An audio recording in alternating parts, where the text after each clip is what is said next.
Hello. Today I'd like to talk about loneliness. Loneliness is something that I find very interesting because there are times in my life where I felt lonely when I had lots of people around me. And there are times where I felt fine, not lonely, but I was by myself for days in the mountain, backpacking. There's not anyone around with me. I didn't talk to with anyone except for maybe a few hikers or backpackers on the trail that I ran into. But besides that, I was by myself for days. Yet I did not feel lonely. I felt really good. Loneliness can be a serious health hazard.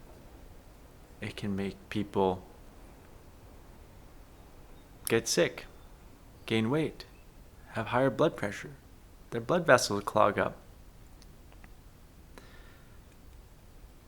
I read that loneliness can be as bad as smoking 2 packs of cigarettes every day.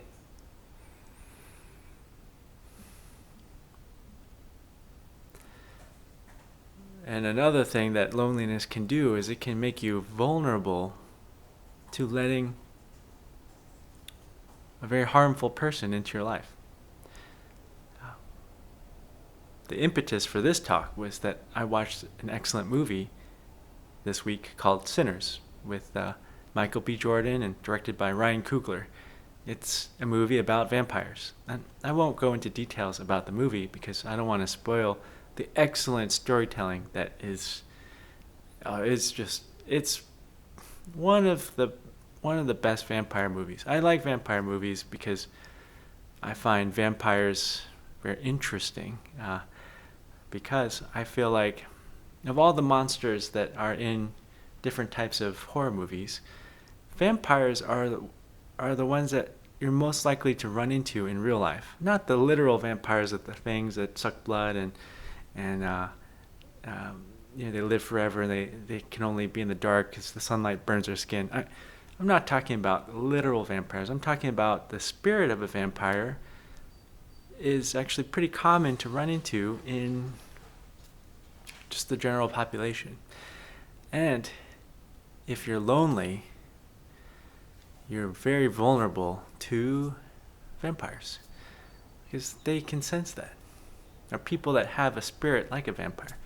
They can sense that. And they can be very charming, seductive, attractive. They can say things that make you want to let them into your life. And once you've let them into your life, they have power over you. They can hurt you. Well, in this movie, The Sinners, there's a scene in particular that made me think about this, and it's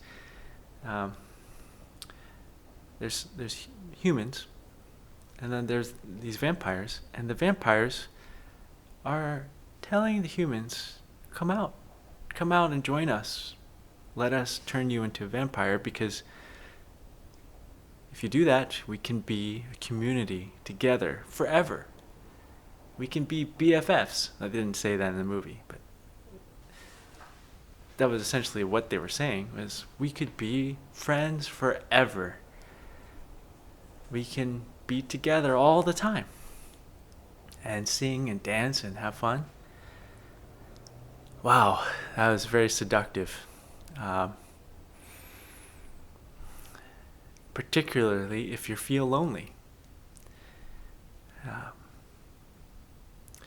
So I wanted to talk about that because there are times in my life where I did feel lonely, and I sought out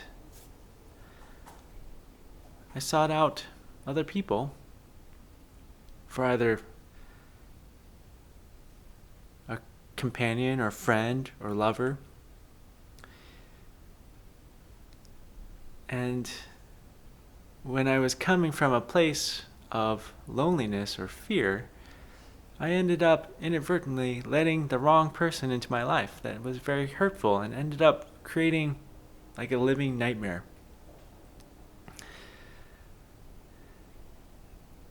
So I think it's very important to talk about loneliness.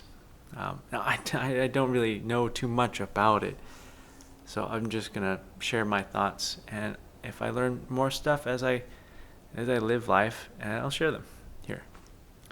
But I think first thing is to avoid living through a nightmare where you let someone in. Oh, vampires, they can't enter your home unless you invite them in. Um, so there is a complicity with someone who's getting hurt from a vampire because they actually let them in. And the vampires can sense people that are vulnerable. Um, so there is like a complicity between victim and vampire. Um, in this talk, I want to talk about how to take care of yourself so that you're strong and you're not vulnerable, and that you can see a vampire and not let them in. In fact, they can sense that you're not going to let them in anyway, so they probably won't even come around. So that's what I want to talk about in this talk.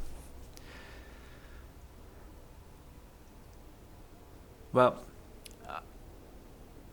I've talked about how the way we live now is not the way humans have lived for the majority of our existence. Modern humans have been around for about 300,000 years, and we've lived this kind of life of intensive agriculture, a sedentary life, for about 10,000 of those 300,000 years.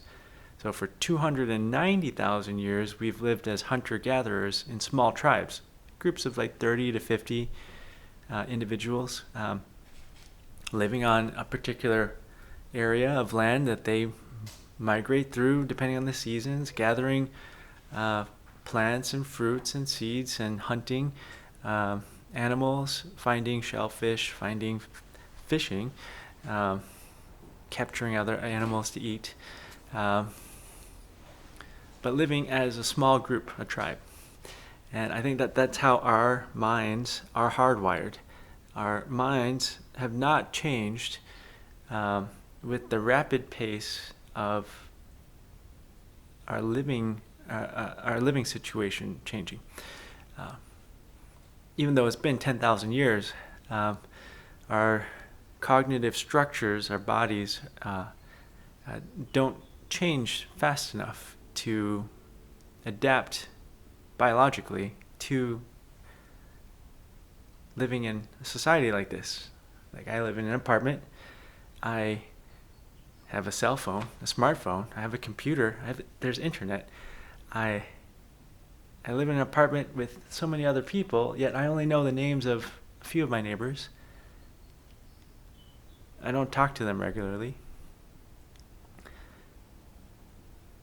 And then when I want to get food, I drive in a car by myself to the grocery store, or I ride my bicycle by myself. Well, sometimes I ride with my wife. But usually, I'm in a car by myself. I go to the grocery store. I get the food that I want to eat. I don't talk to any of the other customers. And then I might talk to the Trader Joe's cashier, because usually they're very friendly. And just chat with them.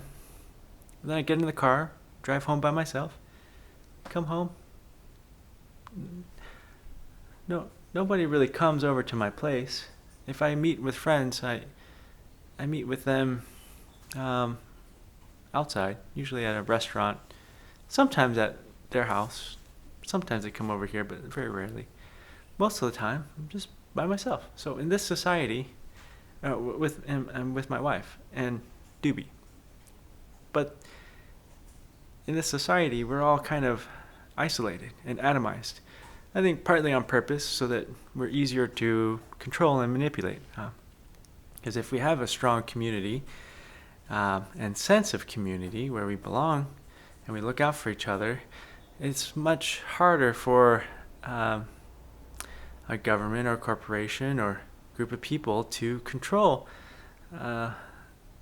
people that have a strong community. So I think it's partly on purpose. But this is what we have. This is what we have, and I think that there's a lot of loneliness with the way we built our lives. Cities requiring cars, jobs. You sit in a cubicle, work on a computer all day. Um, social media and internet, where you can interact with people who are not in-person interactions.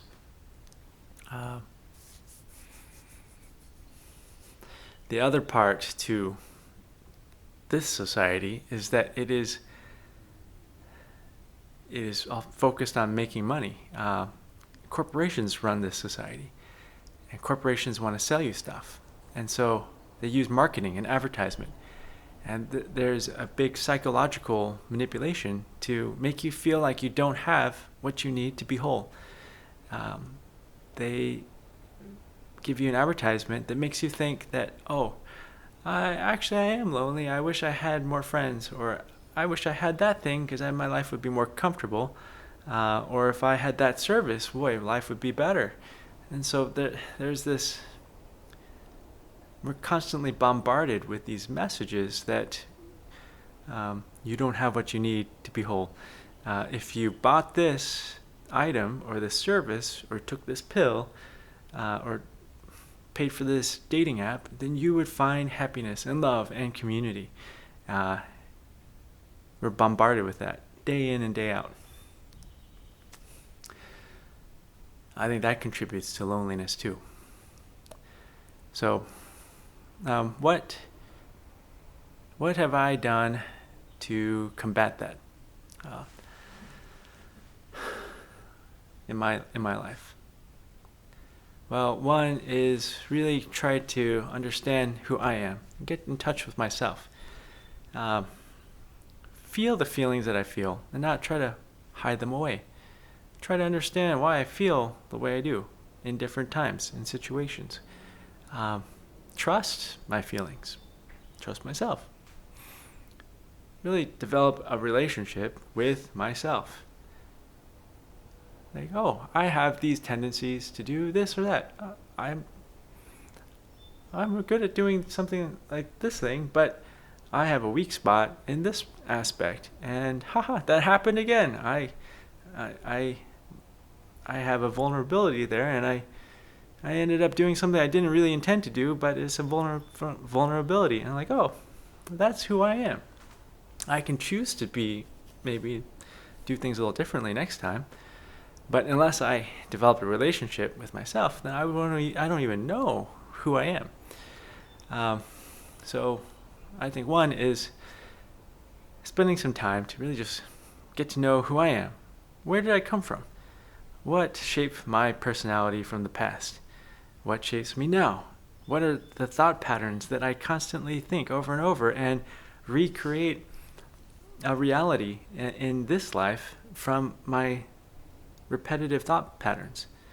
I see that in other people too. Like the repetitive thought patterns create their reality. Like I know somebody who constantly thinks that they're alone, and that everyone hates them or doesn't like them, and they do things that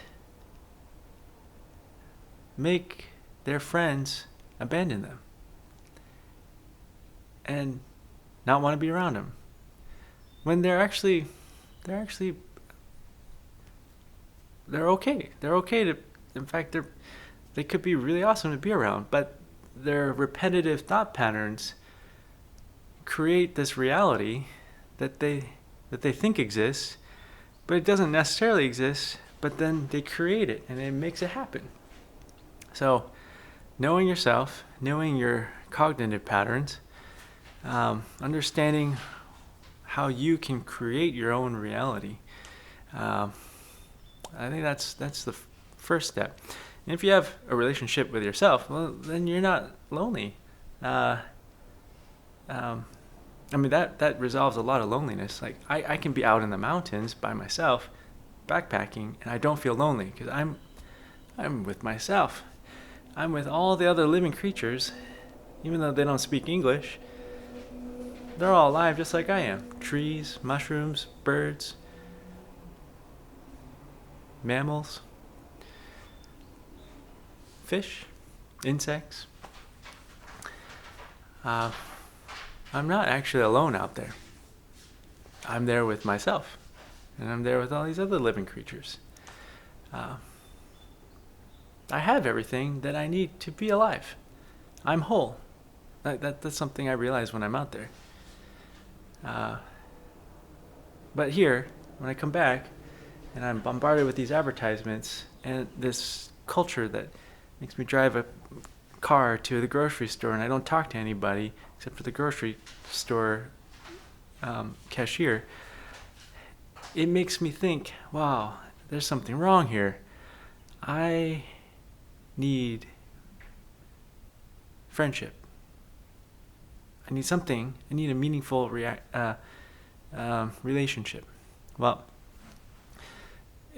I think it's true. This is a very isolating society. So what I've done to try to counteract that and not fight, but try to find a wholeness so that loneliness doesn't have a place, is reconnect with friends that I've known for a long time. And everyone else is also in the same boat of kind of an isolated life where they have to think about themselves. They have to think about making money. They got to think about taking care of their kids. Everyone has their own lives. So it's not like I talk with my friends every day. Just when they have time, when I have time, we go out for dinner, talk in person, text every once in a while if they live far away. I think that's helpful. But also being mindful that they have their own life. I have my own life. It's not like we're going to share our deepest, darkest secrets and talk about them all the time. We're going to just enjoy life and share what we want to share, what we feel comfortable sharing, and then go home.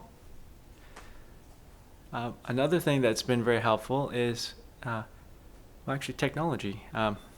Discord, I find very, very helpful.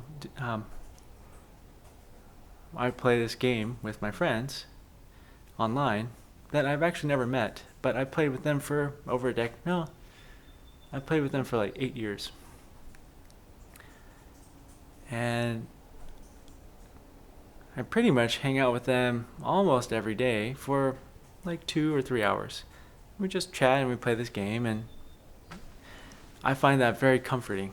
I like having that social time of hanging out with my friends. I can hear what's happening in their lives. We can just do something together. It's a team-based game. I look forward to that every day. Well, if I'm going to play that day. That's been a huge psychological help, is using Discord and having a game to play with my friends. 2 live in Toronto, and 1 lives in Birmingham, UK.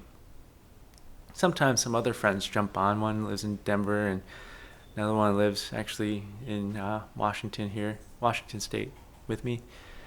But yeah, the ones I usually hang out with are 2 Canadians and a guy from the UK.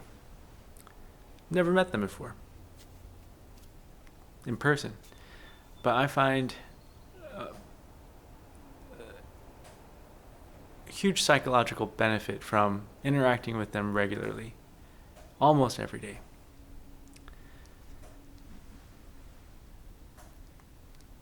This YouTube channel has been also a benefit, that I can share some ideas and thoughts of my life.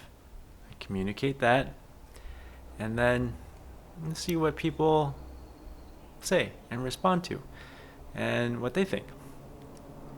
It's not quite an in-person, human, in-person, face-to-face interaction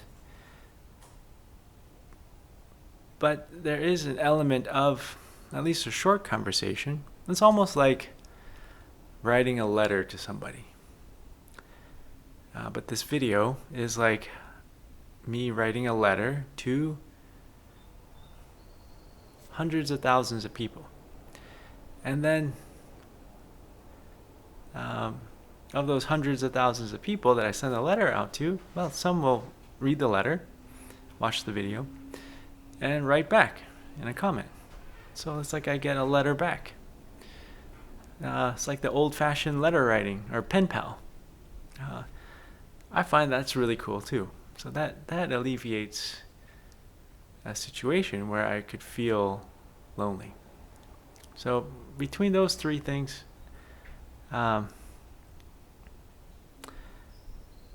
those are very helpful to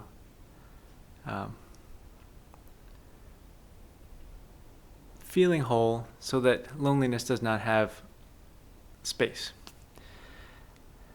But the most two important parts of my life are my wife and Doggie.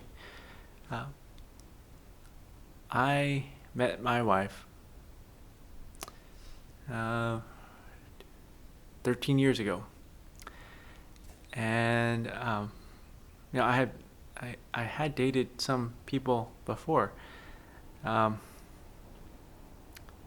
of them ended up being I don't know, actually I don't want to talk about it, but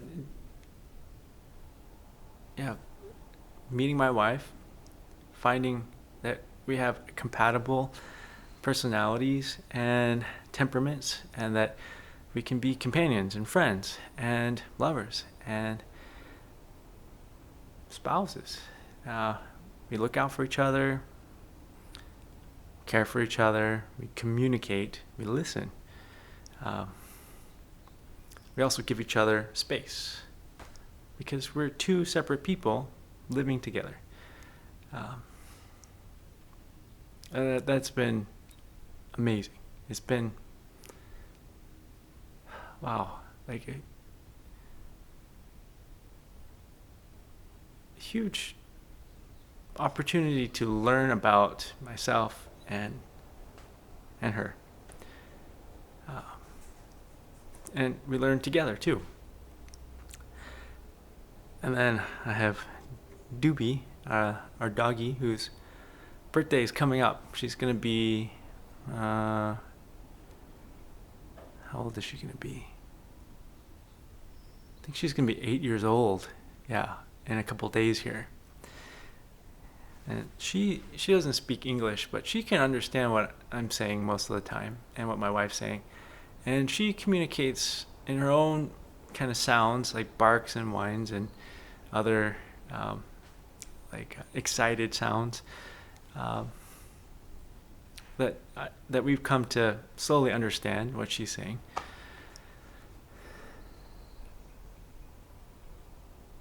She's a really neat companion. Those are, I think, all the ways that I've really tried to make myself whole. And I think it works.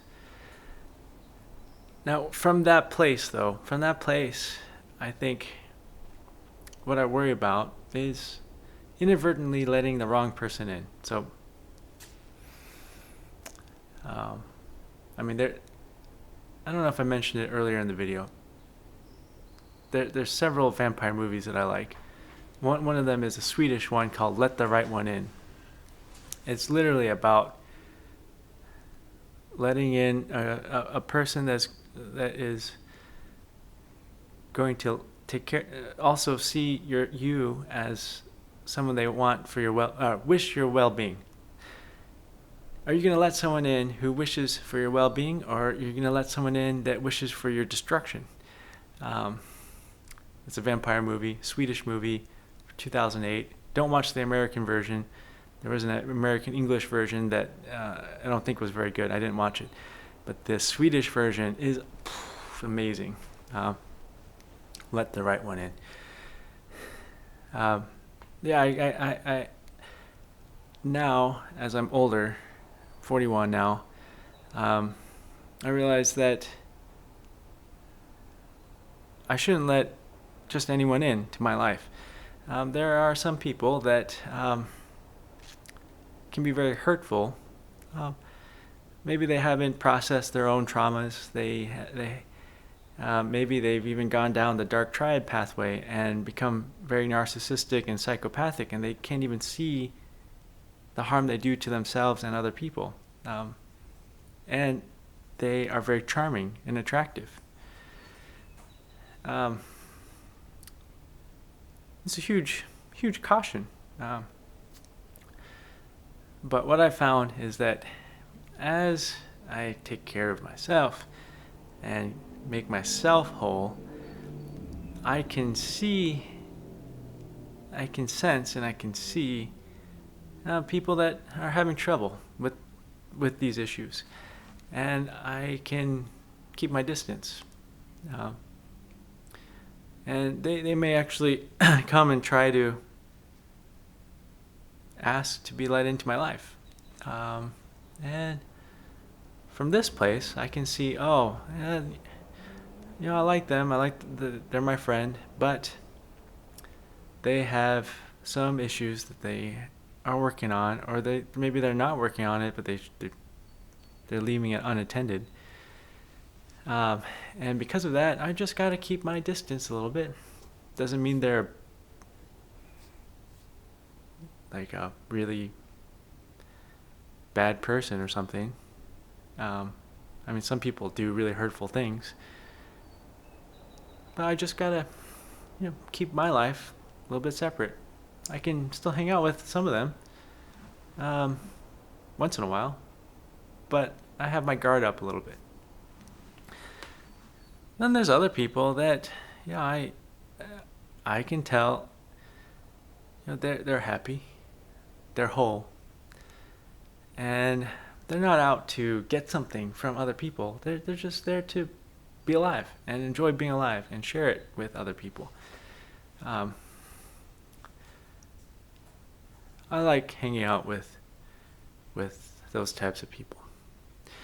And it's not like I'm going to try to develop some super deep connection where I tell them everything and they tell me everything. It doesn't have to be that way. If they want to tell me something, they can tell me something. If I want to tell them something, I'll tell them something. But I'm just a person going through life with a doggie and my wife, and I get to enjoy being alive with my friends. Doesn't have to be any particular thing, but I do want to make sure that it's a relationship where I wish for their well-being and they wish for my well-being. That's like my only and it's a healthy relationship. It's not like one person is constantly helping the other person. That's not wishing for each other's well-being. A constant helping of one person to the other is not a mutually wishing for each other's well-being. That's not a healthy relationship. So those are what I've come to learn over this time. And I think from that perspective, if someone who has vampire-like characteristics comes to my door and tells me very attractive, seductive words, well, I'm coming from I'm in a different place. I am already whole, and I can say, why are you telling me these things? They sound really good. I may not even say that. I wouldn't say that. I would think that. I'm like, why is this person telling me these things?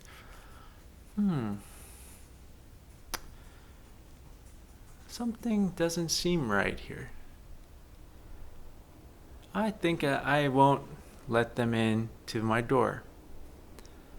I won't let them into my home. And that's okay. Will that make me be lonely? I don't think so. Will that protect me from living a nightmare? Maybe. Will I have turned away someone who is not a vampire, but I was suspicious that they had vampire-like characteristics? Maybe. Are there people that I let in the door? Oh, yeah, there are. So, yeah, I think it's a balance. You can't be like hyper vigilant and think everyone is out to like hurt you, because then you will be lonely and isolated. There is a little bit of a vulnerability that you have to allow a new person into your life. But you have to do it carefully. I think it's good to maybe keep the person at your door and just chat. Figure out who they are. What do they want? Where do they come from? Do you like them? How do you feel about them? What do you feel deep down? What's your instinct? What's your gut telling you? What are they saying? And then you might find, oh yeah, there's some red flags here. Okay, you can't come into this door. Nice talking with you. Just leave it at that. And they say, okay. And they would go away. Or you might find, wow, this is a really neat person. I'm really grateful that we've met. Why don't you come on in?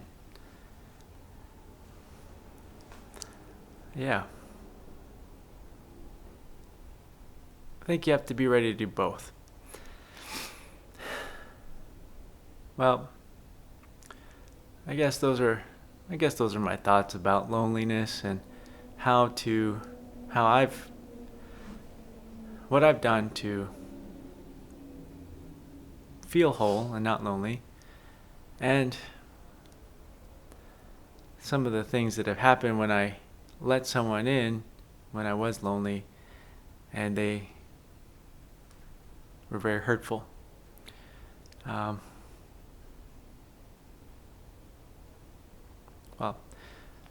I would say don't be afraid of those vampires. Just be mindful of them. And trust yourself. Know who you are. And make choices that are for your own well-being. If you constantly think, oh, everyone doesn't like me, no one likes me, I am all alone, no one's in my corner, then you're going to create that in your existence, your universe. If you constantly think, I am whole, I'm happy to be alive, I have friends, some people like me. Not everyone likes me, but some people like me. I like them too. And I'm happy to be alive. Well, that kind of thoughts, that pattern of thinking will actually reinforce it and create that. But you could also lie to yourself and then say those things but not truly believe it. Well, then it's not going to happen. No, life is very strange. We are kind of like the pilot of our own universe and where our universe goes. Yeah. So, you're in control. I'm in control of my life. I'm trying to make choices from a place of well-being, love, and happiness, and peace. And I think that will reverberate in the rest of my life going forward. Well, that's the end of this talk. Hope you have a good day or evening. Bye.